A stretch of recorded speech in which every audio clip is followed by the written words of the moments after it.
It was reported late last night on Monday night that McCarthy was reporting knee soreness, and it seemed like it was a little foreboding, like a little ominous, and that turned out to be true. McCarthy diagnosed with a torn meniscus. McCarthy's going to undergo surgery, and we don't know, we and the Vikings don't know how long he's going to be out for. We won't know until the surgery is complete. So we're going to see how long he's out, but let's presume this is going to last at some point in the regular season, meaning that Sam Darnold is very likely, if not guaranteed now, to be at least the week one starter for the Vikings, which he might have been already on the road at my New York Football Giants. So we can get into all the different markets, Ken, that are impacted by this J.J. McCarthy injury, but let's keep this open-ended to start. You read, you get the notification, J.J. McCarthy meniscus surgery, and your first betting thought was what?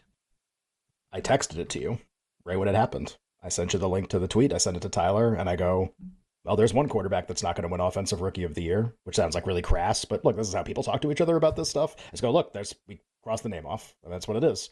If he misses any time, even a week, 2 weeks, he was unlikely to win anyway. But look, there really might be, I mean, this is a good year for rookie skill position players. I mean, there might be like 9 players who can win Offensive Rookie of the Year, 10, however big your bucket is of guys who can win.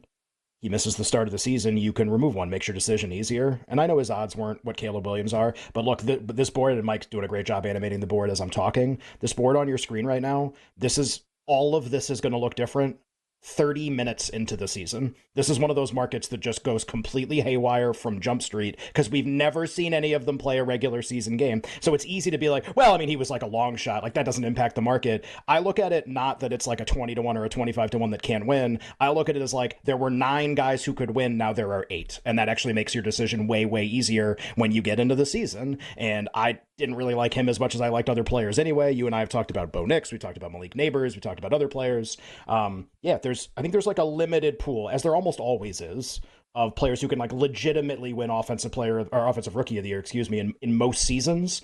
And, I think something like 10, maybe a little less this year probably is that list, just because like to beat like all the quarterbacks and the 2 receivers, if you're outside this list, it's going to be really difficult. You can remove a name, and it's, there's going to be a lot of repercussions during the season of that. I think there's a Vikings part that's interesting. There's a Jefferson part that's interesting.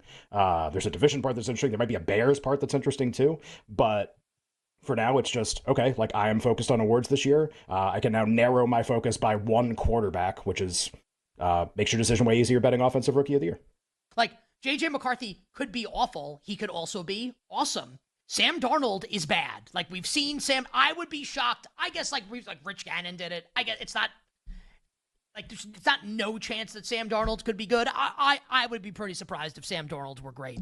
I guess we can get into kind of like it's a win total and a week 1 conversation based off their schedule. So the Vikings remain a 1-point road favorite at the Giants. My Giants, 1-point dogs against Sam Darnold at home in week 1. 41.5 is the total. I will then read the next 7 games on the Vikings schedule after week 1 against the Giants. Home, 49ers. You want to do the Mike and the Mad Dog game? Loss. Home Niners, loss. Home Texans. Loss. Road Packers. Loss. Home Jets. Loss. 1-4. Home Lions. 1-5. At Rams. Oh, I say 1. I gave them the Giants game. I think the Giants are going to win. And I'm not a homer. I did it without even thinking about it. I'll keep giving them the 1 because it's funny. I mean, we already been doing it for the bit. So that's what, 1 loss, 1-6? At Rams. Yeah. I mean, the funny thing is that's the most winnable game you've read so far. Versus home Colts. That's the most winnable game now. I mean, it's loss for now. What do you think the point spread is in that game? Home Indianapolis? Tiny number. Less than 3. Are the Colts? Well, we don't know if the Colts are going to be favored because we're going to learn a lot about Richardson by that game. I would say right now I would call it a pick.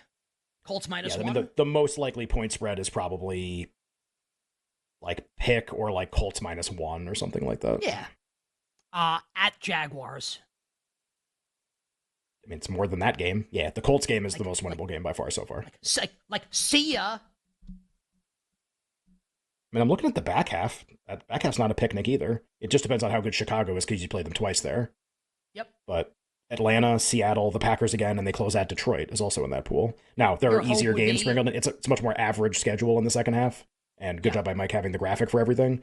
But to your point, Rutrow, and again, that's almost certainly Darnold for the first part of that. Now we kind of like know, we're starting to know that it's Darnold for those first few games, probably. Maybe it's Darnold for all the games, but it's at least Darnold probably for the first few. Your hope would be like A, the Bears are not good, which I think you and I Right. both think is possible. Totally and possible. B, that like the Lions have home field wrapped up and they play all the backups in week 18. A lot of hope already. You haven't even played a lot game of yet. hope. Lot of hope. But I mean, the market's going to have them. I mean, the market has them as dead last in the division. I guess it's just now I feel like every team this time of year, with very few exceptions, every team you can make some kind of rose-colored case for. Where you're just like, well, like I like this and I like this, and they drafted this guy and they've got this player. With almost every team, you can do that, and most of these teams are going to be terrible. But with every team, you can try to do that and do it with a straight face. We're like really starting to lose the ability to do that with this team. We're like really starting to lose that because it's just this cement block of an average, below average, maybe bad quarterback, Darnold, with like very seemingly limited upside. I mean, look, Baker Mayfield went to Tampa, he went to the playoffs, like Geno, Seattle, like it happens, but just like it's surprising when it happens. You can't assume it's going to happen. I guess that's the problem. Subjectively, do you agree with me on Darnold? I think there's a little more hope for him just because I really, really, really, really like O'Connell. But also, like, I have to be honest about what we've seen so far, and it hasn't been good. I agree that I'd like to see it before I'd ever bet anything on it. So all of a sudden, this Giants-Vikings game is giving me agita in week 1. Kevin O'Connell, 20-1 to win Coach of the Year. I have to imagine that if the Vikings were to exceed expectations this year, even given like what they won last year, like how is O'Connell not going to get all? And like we're not going to do Sam Darnold comeback player of the year because with the new rules, like he can't win. It's impossible. Yeah, thanks everybody. He wasn't hurt. You're all really whiny about DeMar Hamlin. Thanks. Yeah, yeah, that should be on the hat.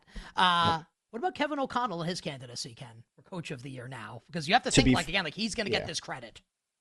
No question. I think the framing there was totally accurate. I wouldn't have him as like my most likely coach to win, but we did, what was it, last week, 2 weeks ago, we did this really, really basic 2 filters. Hey, take all the coaches in the NFL, filter them through these 2 things.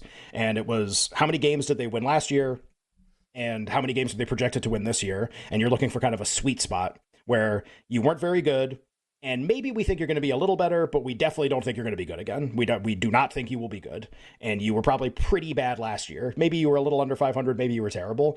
There were very few coaches that fit that description. And to be fair, O'Connell was one of them. And we talked about him. We talked about him like we talked about the other coaches. I think there were 8 coaches or 9 coaches that made that list out of the 32.